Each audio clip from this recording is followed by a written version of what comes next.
अस्सलाम वालेकुम नाज़रीन, रिपोर्टिंग विद असद में आपको खुशामदीद। नाज़रीन, इस वक्त मैं इस्लामाबाद हाई कोर्ट में हूँ। जस्टिस आमिर फ़ारूक इनकी कोर्ट के बाहर अभी कुछ देर कबल जो है फैसल वाडा की जो नाअहली से मुतालिक पिटीशन थी उस पर जो है वो फ़ैसला सुनाया गया है। आज का दिन जो पाकिस्तान तहरीक इंसाफ के लिए कोई अच्छा दिन नहीं रहा, क्योंकि एक तरफ तो उन्होंने सेनेट में जो एक की पोजीशन थी, एक बहुत अहम नशिस्त थी हफीज़ शेख की, वो उन्होंने लूज़ कर दी और यूसुफ रज़ा गिलानी जीत गए, जिसके साथ ये भी हुआ कि वो जो वहाँ पर ऐवान ज़ेरी हैं उसमें पाकिस्तान तहरीक इंसाफ के जो है वो नंबर ज़्यादा होने के बावजूद उनको वहाँ पर शिकस्त हुई। और इस्लामाबाद हाई कोर्ट में ये हुआ कि फैसल वाडा जो हैं उनकी नाअहली पर जो है वो अदालत ने जो दरख्वास्त को निपटाते हुए इलेक्शन कमीशन को ये मामला रेफ़र कर दिया है। और अदालत का जो ऑर्डर है उसमें फैसल वाडा के हवाले से बहुत सी ऐसी ऑब्जर्वेशंस जो है वो आई हैं और बहुत सी ऐसी डायरेक्शंस आई हैं जिससे ये लगता है कि ये जब ये मामला जब इलेक्शन कमीशन के पास जाएगा तो शायद सेनेट की नशिस्त भी जो है वो उससे महरूम हो जाए फैसल वाडा। क्योंकि फैसल वाडा के जो उन्होंने एक बयान हल्फी जो जमा कराया था जब 2018 के इंतखाबात थे, उसमें उन्होंने अपने बयान हल्फी में ये लिखा था कि वो उन्होंने कभी जो है वो गैर मुल्की शहरियत नहीं ली, हालांकि वो उस वक्त गैर मुल्की शहरी थे।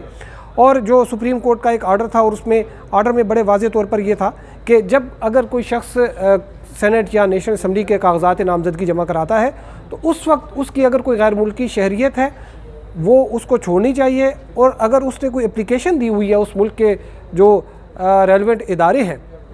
वहाँ से बाकायदा एक लेटर इशू होता है और वो लेटर जो है वो कागजात नामजदगी की जो जमा कराने की तारीख़ है वो उससे पहले का होना चाहिए। जबकि फैसल वाडा के केस में जो है वो जब उन्होंने कागजात नामजदगी जमा कराए तो उनकी जो गैर मुल्की शहरियत थी वो उसके 3 दिन बाद ख़त्म हुई थी। लेकिन दिलचस्प बात यह हुई कि फैसल वाडा ने जो अपने बयान हल्फी जमा कराया उसमें उन्होंने ये लिखा कि उनके पास कभी कोई गैर मुल्की शहरियत नहीं रही।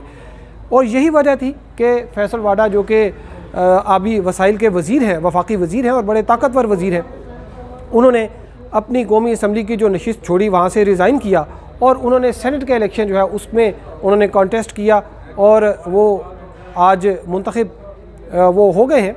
लेकिन उनकी जो सेनेट की जो मेंबरशिप है वो भी इस वक्त वो ख़तरात में है। उनके सर पर बदस्तूर नाअहली की जो है वो तलवार लटक रही है। 12 सफ़हात पर मुश्तमिल जो एक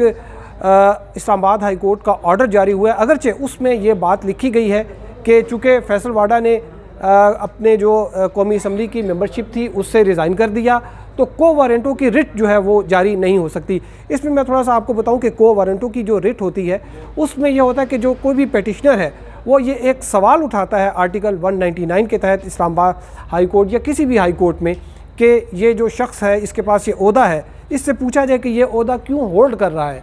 तो फिर हाई कोर्ट जो है वो रिट ऑफ को वारंटों के ज़रिए या तो उस शख्स को जो है वो हटा देती है या जो है वो बरकरार रखती है। लेकिन इस केस में ये हुआ कि इस्लामाबाद हाई कोर्ट ने कहा चूँकि उन्होंने अपने ओहदों से रिज़ाइन कर दिया तो हम ये रिट ऑफ को वारंटो जो है वो जारी नहीं कर सकते। ताहम इस्लामाबाद हाई कोर्ट ने 2018 का एक जो हुक्म है सुप्रीम कोर्ट का उसका हवाला दिया और उसमें लिखा कि हम चूँकि ये रिज़ाइन दे दिया उन्होंने, फैसल वाडा ने कौमी असम्बली के नशिस्त से दरख्वास्त में जो इस्तदा की गई थी वो ये थी कि उनको कौमी असम्बली से के मेंबर जो है मेंबरशिप उनकी ख़त्म की जाए, तो वो हम इस वक्त रिट जो है वो इशू नहीं कर सकते। ताहम सादिक और अमीन होने के हवाले से जो 2018 की सुप्रीम कोर्ट की जजमेंट है इस्लामाबाद हाई कोर्ट ने लिखा है कि उसके मुताबिक हाई कोर्ट इस बात का फ़ैसला इस वजह से नहीं कर सकती क्योंकि ये मामला इलेक्शन कमीशन के पास भी पेंडिंग है। ताहम इस्लामाबाद हाई कोर्ट के आर्डर में ये लिखा कि बादियों नज़र में फैसल वाडा ने जो है वो गलत बयान हल्फी जमा कराया और उसमें उसके लिखा है कि उनको उसके नताइज जो है वो भुगतने पड़ेंगे और इलेक्शन कमीशन को ये कहा गया है कि वो इस मामले को प्रोब करे और प्रोब करने के बाद जो वहाँ पर मामला पेंडिंग है उसको वो डिसाइड करे और इनकी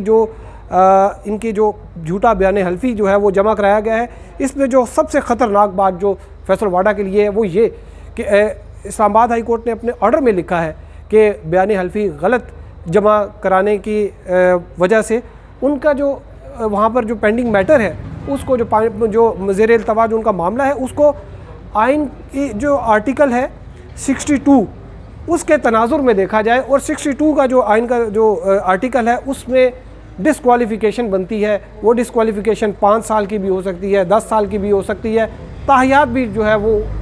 नाअहल करार दिया जा सकता है। इसके पास इलेक्शन कमीशन के पास भी पावर्स होती हैं, सुपीरियर कोर्ट्स के पास भी पावर्स हैं, और उसमें यह भी है कि जब ये चीज़ साबित हो जाए तो ये सुप्रीम कोर्ट के सामने भी ये मामला जो है वो लेके जाया जाए, ताकि सुप्रीम कोर्ट जो है वहाँ पर इस जो है डिस्क्वालिफ़िकेशन है वहाँ पर इस मामले को जो है वो देखा जाए। ताहम अभी जो है ये जो 12 सफ़ात का जो इस्लामाबाद हाई कोर्ट का जो तहरीरी हुक्म था वो जारी हो चुका है। इस केस की थोड़ा सा मैं अगर आपको बैकग्राउंड बताऊं तो ये गुज़िश्ता साल जनवरी से जो है ये यहाँ पर जो है ये ज़ेर इल्तवा है, तकरीबन 1.25 साल लगा ये 13 सफ़े के जो है वो आर्डर आने में, तकरीबन समझें कि 13 माह ही लगे हैं इसको अब तक, और इसमें तकरीबन 18 से ज़ायद जो है वो समाअत हुई, और 18 से ज़ायद दफ़ा जो है फैसल वाडा को ये कहा गया कि आप अपना तहरीरी जवाब जो है वो इस्लामाबाद हाई कोर्ट में जमा कराएं, लेकिन फैसल वाडा ने किसी भी मौके पर अदालत से ताउन नहीं किया और ना ही कभी कोई जवाब जमा कराया। बल्कि होता ये था कि उनकी जानिब से एक वकील साहब आते थे, 3-4 महीने वो पेशियाँ भुगतते थे और मामले को डिले किया जाता था। उसके बाद वो वकील साहब चले जाते थे और एक दूसरे वकील साहब आते थे और वो कहते थे मैंने अभी तैयारी करनी है, तो 3-4 महीने जो है वो गुजारते थे। तो तकरीबन उनके 3-4 वकील जो हैं वो उन्होंने तब्दील किए इसमें, और जो दरख्वास्त गुजार के जो वकील हैं उन्होंने तो एक मौके पर ये भी कहा कि देखिए जिस तरीके से उन्होंने अदालत के साथ फैसल वाडा डीलिंग टैक्टिक्स वो यूज़ कर रहे हैं, वो अदालती कार्रवाई नहीं चलने दे रहे, तो वो तो इस जो जुडिशल प्रोसीडिंग है उसके ऊपर वो बैठकर वो हंस रहे होंगे। और आज देखिए कि यहाँ पर जो अभी ये आर्डर आया, अगर ये फैसल वाडा ने रिज़ाइन ना दिया होता तो जिस तरह से हाई कोर्ट की ऑब्जर्वेशंस हैं और जिसमें ये जो बताया गया कि बज़ाहिर फैसल वाडा जो है उन्होंने गलत बयान हल्फी जो है वो जमा कराया, तो इस पे जो है वो उनकी डिस्क्वालिफ़िकेशन जो है वो आज बनती थी। लेकिन चूँकि उन्होंने अपना रेजिग्नेशन जो है वो दे चुके थे और वो अब कौमी असम्बली के मेंबर नहीं थे, तो जो पिटिशन में जो इस्तदा की गई थी इसके मुताबिक जो है वो उनके ख़िलाफ़ अदालत जो है वो कोई मज़ीद जो है वो कार्रवाई अब नहीं कर सकती। लेकिन जो नाअहली की तलवार है वो फैसल वाडा के सर से टली नहीं है। उनको इलेक्शन कमीशन में जो है ये जो अपना उन्होंने बयान हल्फी जो है वो गलत जमा कराया था उसका दिफा करना पड़ेगा, और अगर वो उसमें कामयाब ना हो सके तो उनको जो है वो सादिक और अमीन होने का जो आर्टिकल है 62 उसके ख़िलाफ़ जो है वो इलेक्शन कमीशन उनकी कार्रवाई कर सकता है और सेनेट की सीट से भी उनको हाथ धोने पड़ सकते हैं।